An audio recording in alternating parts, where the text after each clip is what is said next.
Kerala vision വരിക്കാരുടെ പ്രത്യേക ശ്രദ്ധയ്ക്ക് television on ചെയ്യുമ്പോൾ റിമോട്ടിലെ വോളിയം ഒഴികെ ഏത് ബട്ടൺ അമർത്തിയാലും 24 നിങ്ങൾക്ക് മുന്നിലെത്തും.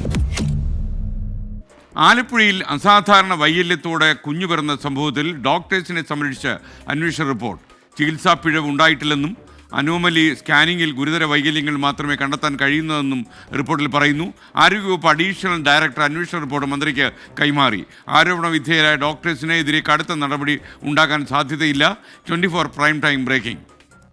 MG പ്രതീഷ് തിരുവനന്തപുരത്ത് നിന്ന് തത്സമയം ചേരുകയാണ്. പ്രതീഷ്, പ്രൈം ടൈമിലേക്ക് സ്വാഗതം. നമുക്ക് ഈ റിപ്പോർട്ട് എപ്പോഴാണ് ലഭിച്ചത്? ഈ റിപ്പോർട്ടിൽ കാര്യമായി എന്തെങ്കിലും ഉണ്ടെന്ന് ഞാൻ വിശ്വസിക്കുന്നില്ല. എന്തൊക്കെയാണ് താങ്കളുടെ വെളിപ്പെടുത്തൽ?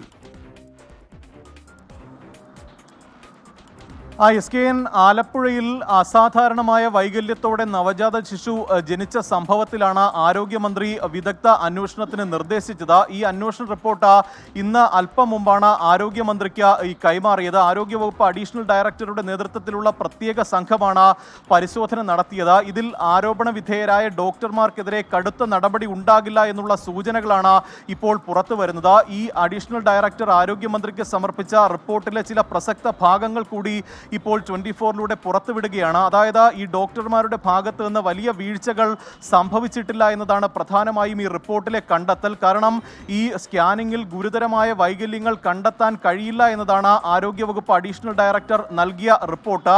ഈ 20 ആഴ്ചയിൽ നടത്തുന്ന അനോമലി സ്കാനിങ്ങിൽ ഗുരുതര വൈകല്യങ്ങൾ മാത്രമാണ് കണ്ടെത്താൻ കഴിയുന്നത്. മൈനർ വൈകല്യങ്ങൾ, ജനിതക വൈകല്യങ്ങൾ ഉണ്ടെങ്കിൽ അത് തിരിച്ചറിയാൻ കഴിയില്ല എന്നതാണ് പ്രധാനമായും ഈ റിപ്പോർട്ടിൽ സൂചിപ്പിക്കുന്ന കാര്യം. പക്ഷേ ഡോക്ടറുടെ ഭാഗത്തു നിന്നുണ്ടായ ഒരു ചെറിയ വീഴ്ചയായി ചൂണ്ടിക്കാണിക്കുന്നത് രക്ഷിതാക്കളോട് ആശയവിനിമയം നടത്തുന്നതിൽ വീഴ്ചകൾ സംഭവിച്ചിട്ടുണ്ട്. കാരണം ഈ അവസ്ഥയിൽ ഇരിക്കുന്ന യുവതിയോട് അതിൻ്റെ അപകട സാഹചര്യങ്ങൾ ഉൾപ്പെടെ പറയുന്നതിൽ, അല്ലെങ്കിൽ ആ ഒരു ഏതെങ്കിലും തരത്തിൽ അപകടങ്ങൾ ഉണ്ടാകാനുള്ള ഒരു സാധ്യതയുണ്ട് എന്ന് പറഞ്ഞ് ബോധ്യപ്പെടുത്തുന്നതിൽ ഡോക്ടർമാർക്ക് വീഴ്ചയുണ്ടായിട്ടുണ്ട്. കൃത്യമായ ഒരു ആശയവിനിമയം ഈ യുവതിയോടോ അല്ലെങ്കിൽ ബന്ധുക്കളോടോ ഡോക്ടർമാർ നടത്തിയിട്ടില്ല എന്ന ഫൈൻഡിങ് കൂടി ഈ റിപ്പോർട്ടിൽ ഉൾപ്പെടുത്തിക്കൊണ്ടാണ് നിലവിൽ ആരോഗ്യമന്ത്രിക്കും ആരോഗ്യവകുപ്പ് ഡയറക്ടർക്കും ഈ റിപ്പോർട്ട് ഇപ്പോൾ കൈമാറിയിരിക്കുന്നത്. കാര്യം മാത്രമല്ല, ഈ കുട്ടിയുടെ വൈകല്യങ്ങൾ പരിഹരിക്കുന്നതിനുള്ള തുടർ ചികിത്സയ്ക്ക് പ്രത്യേക മെഡിക്കൽ സംഘം രൂപീകരിക്കണമെന്ന് കൂടി ഈ റിപ്പോർട്ടിൽ ശുപാർശയുണ്ട്. മാത്രമല്ല,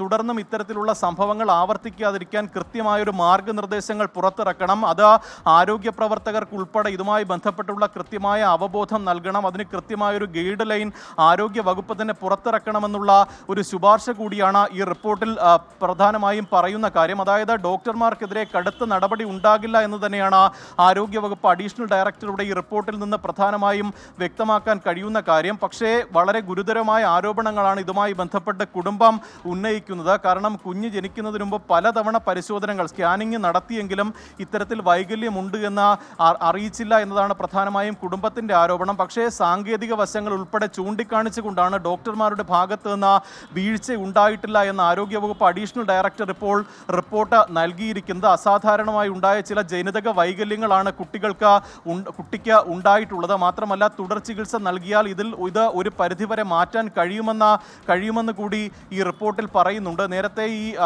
2 ഡോക്ടർമാർക്കെതിരെ, അതായത് ഇതുമായി ബന്ധപ്പെട്ട സ്കാനിംഗ് നടത്തിയ 2 സ്ഥാപനങ്ങൾക്കും ആ സ്ഥാപനങ്ങളിലെ ഡോക്ടർമാർ ഉൾപ്പെടെയുള്ളവർക്കെതിരെയാണ് നേരത്തെ കേസെടുക്കുകയും വിശദമായ അന്വേഷണം നടത്തുകയും ചെയ്തത്. പക്ഷേ ആ സ്കാനിംഗ് സെന്ററുകളുടെ ഭാഗത്ത് നിന്ന് ഗുരുതരമായ വീഴ്ചകൾ സംഭവിച്ചിട്ടുണ്ട്. കൃത്യമായ മാനദണ്ഡങ്ങൾ ഇല്ലാതെയാണ് ആ സ്കാനിംഗ് സെന്ററുകൾ പ്രവർത്തിച്ചത്. അതുകൊണ്ട് തന്നെയാണ് അത് പൂട്ടിക്കുകയും അതിൻ്റെ രജിസ്ട്രേഷൻ ഉൾപ്പെടെ റദ്ദാക്കുകയും ചെയ്തിട്ടുള്ളത്. പക്ഷേ ഈ യുവതിയെ ചികിത്സിച്ച 2 ഡോക്ടർമാരുടെ ഭാഗത്ത് നിന്ന് വീഴ്ചകൾ സംഭവിച്ചിട്ടില്ല. ആശയവിനിമയം നടത്തുന്നതിൽ ചെറിയ ഈ പോരായ്മകൾ മാത്രമാണ് ഡോക്ടർമാരുടെ ഭാഗത്ത് നിന്നുണ്ടായത് എന്നതാണ് ഈ റിപ്പോർട്ടിൽ പറയുന്നത്. SKN. MG പ്രതീഷാണ് വിവരങ്ങൾ നൽകിയത്.